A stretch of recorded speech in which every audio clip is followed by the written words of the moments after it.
Welcome to మన తెలుగు TV 6 minutes 24 headlines. ఆగస్టులోగా మెగా డిఎస్సి పూర్తి చేస్తాం. మంత్రి లోకేష్ కీలక ప్రకటన. ఇంకా మీ డ్రామాలు ఆపండి, చంద్రబాబుపై మండిపడ్డ వైఎస్ జగన్.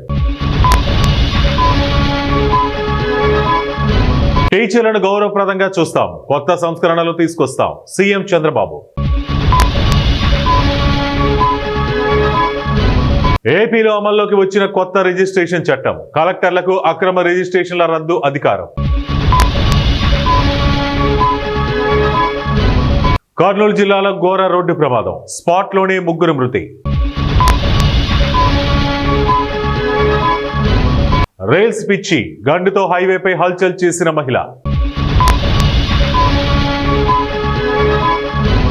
బెట్టింగ్ యాప్స్ కేసులో కీలక మలుపు, 29 మంది సెలబ్రిటీలపై ఈడీ కేసు.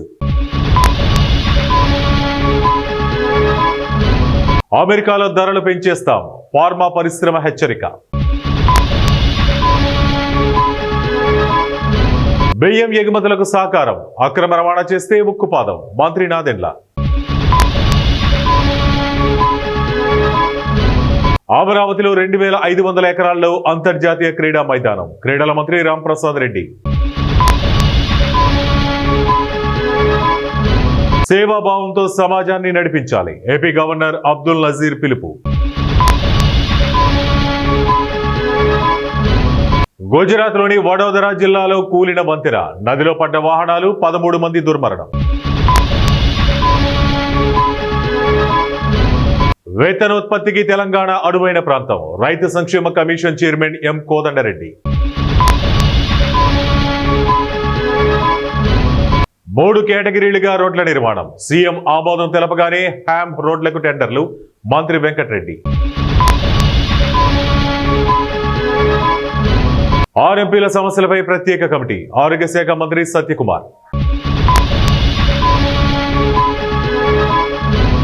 5 ఏళ్లు నేనే సీఎంని, ప్రస్తుతానికి కుర్చీ ఖాళీ లేదు, నాయకత్వ మార్పై సిద్ధరామయ్య వ్యాఖ్యలు. రాజస్థాన్లో కూలిన ఐఏఎఫ్ విమానం, 2 పైలట్ల దుర్మరణం. సివిల్ సప్లైలో దేశంలోని అతిపెద్ద స్కామ్, ఢిల్లీ వెళ్తాం, ఈడీకి ఫిర్యాదు చేస్తాం మాజీ మంత్రి గంగుల కమలాకర్. శ్రీశైలానికి కొనసాగుతున్న వరద, సాగర్ వైపు కృష్ణమ్మ ఉరకలు. గాల్లో ఢీకొన్న శిక్షణ విమానాలు, కేరళకు చెందిన యువకుడి మృతి. రిటైర్ అయ్యాక వేదాలకు సేద్యానికి అంకితమవుతా, కేంద్ర మంత్రి అమిత్ షా. నష్టాల్లో ముగిసిన స్టాక్ మార్కెట్లు, సెన్సెక్స్ 176 పాయింట్ల డౌన్. హెచ్సిఏ ప్రెసిడెంట్ అరెస్ట్, సంతకం ఫోర్జరీ చేసి పదవిలోకి, కళ్లు చెదిరే నిజాలు బయటపెట్టిన సిఐడి.